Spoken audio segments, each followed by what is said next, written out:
ఆ రోజు జగన్మోహన్ రెడ్డి గారు అక్కడికి వెళ్ళి 1-2 ఇయర్స్ ముందు ఈ ప్రాంతంలో మీరు ఈ భూములన్నీ ఇవ్వద్దు, నేను వచ్చిన తర్వాత ఎయిర్పోర్ట్ని క్యాన్సిల్ చేస్తాను కాబట్టి మీరు ఇవ్వద్దు అని చెప్పి అక్కడ వాళ్ళ నాయకులతోటి ముఖ్యమైన అంటే రన్వే వీటికి వెళ్ళే వాటికి సంబంధించినటువంటి ల్యాండ్లు దాదాపు 500 ఎకరాల్లో కోర్టులో కేసులు వేయించారు ఆయన.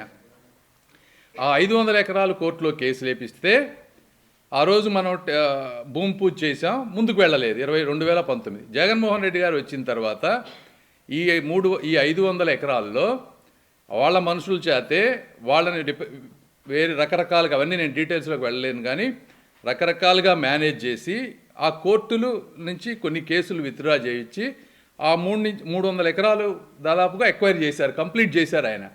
అంటే 80% ల్యాండ్ ఎక్విజిషన్ మనం చేసి టెండర్లు కాల్ఫర్ చేసి ఇవన్నీ చేస్తే జగన్మోహన్ రెడ్డి గారు వచ్చిన తర్వాత చేసింది ఒక 300 ఎకరాలు చేశారు. ఇంకా 200 ఎకరాలకు ఇంకా ఇష్యూస్ ఉన్నాయి, అవి ఇంకా పూర్తిగా అవ్వలేదు. ఈ 300 ఎకరాలు ఆయన చేస్తే తర్వాత ఏం చేశారు, రీటెండర్ చేశారు. పోలవరాన్ని ఏ విధంగా రీటెండర్ చేశారో ఇందులో ఏదో జరిగిపోయిందని చెప్పి రీటెండర్ చేశారు జిఎంఆర్ గారిని.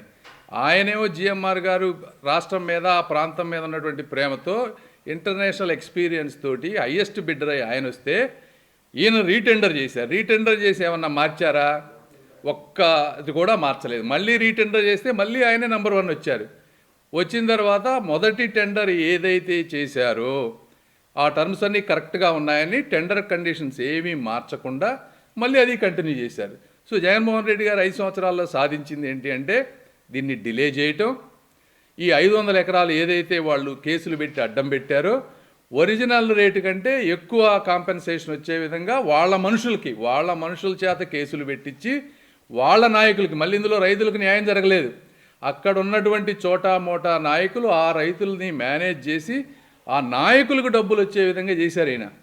మళ్ళీ 2024లో మనం వచ్చిన తర్వాత ఇది ఇంకా మిగిలిన ఏవైతే ఉన్నాయో ఇంకా 100-200 ఎకరాలు ఆ రైతులతో మాట్లాడి అప్రోచ్ రోడ్లకు కావాల్సిన వాళ్ళందరితో మాట్లాడి రామ్మోహన్ నాయుడు గారు ముఖ్యమంత్రి గారు ఒక ప్రయారిటీగా తీసుకున్నారు ఈ ప్రాజెక్ట్ని.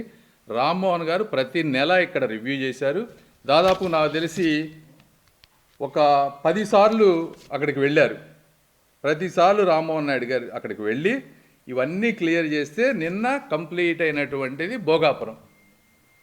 మీరు చూస్తూ ఉంటే ఇంత జరిగింది ఇందులో. ఈ జగన్మోహన్ రెడ్డి గారు వీళ్ళు అంటే ఐడియా కూటమి ప్రభుత్వాన్ని, టెండర్లు కండిషన్స్ 80% ల్యాండ్ ఎక్విజిషన్ మాది, మళ్ళీ ఇప్పుడు వచ్చిన తర్వాత కంప్లీట్గా కన్స్ట్రక్షన్ చేసింది మేము, రామ్మోహన్ గారు కానీ ముఖ్యమంత్రి గారు కానీ.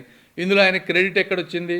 ఆయన 300 ఎకరాలు ఆయన అడ్డం పెట్టి వాళ్ళ నాయకులకు డబ్బులు ఇప్పించి అక్కడ రైతులకి అన్యాయం చేసి నాకు క్రెడిట్ కావాలంటారు. ఇది కాదా వాస్తవం జగన్మోహన్ రెడ్డి గారు?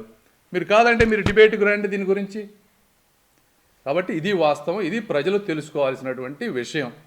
జగన్మోహన్ రెడ్డి గారు ఈ రోజున అమరావతిలో కొంతమంది రైతులను అడ్డం పెట్టి అక్కడ సీడ్ యాక్సెస్ రోడ్లు రాకుండా ఎటువంటి చేస్తూ ఉన్నారో ఆ భోగాపురం ఎయిర్పోర్ట్ను కూడా అదే విధంగా చేసి కాలయాపన చేసి ప్రజలకి నష్టం చేశారు. ఆ రోజున ఏం చెప్పారు రైతులకి, మీరు కొన్ని రోజులు అయితే మీకు ఇంకా 2 లక్షలు ఎక్కువ వస్తాయని చెప్పి ఆ ప్రాంత ప్రజలకు చెప్పారు. 2 లక్షలు ఒక ఎకరానికి ఎక్కువ వస్తుందని. ఆ ఎయిర్పోర్ట్ కనుక 3 సంవత్సరాల క్రితం కనుక అయిపోయి ఉంటే 2000 మందికి పైగా ఉద్యోగాలు వస్తే నెలకి 20,000 రూపాయల శాలరీ పెరిగితే ఒక్కొక్క వ్యక్తికి ఎంత వస్తుందండి? దాదాపు 2.5 లక్షలు. అంటే సంవత్సరానికి 2.5 లక్షల రూపాయల ఆదాయం. అంటే ఈ 5 ఏళ్ళు తీసుకుంటే 10 లక్షల రూపాయలు ఒక వ్యక్తికి రావాల్సిన ఆదాయాన్ని కేవలం 2 లక్షల రూపాయలు ఎక్కువ వస్తాయని చెప్పి అబద్ధాలు చెప్పించి వాళ్ళని భయపెట్టి గిరిజనుల్ని వాళ్ళకి తీవ్రమైనటువంటి అన్యాయం చేసినటువంటి వ్యక్తి ఎవరన్నా ఉన్నారంటే జగన్మోహన్ రెడ్డి గారు. ఇలాంటి రాజకీయాలని చెప్పి ప్రజలు తెలుసుకోవాలని చెప్పి నేను కోరుకుంటా ఉన్నాను.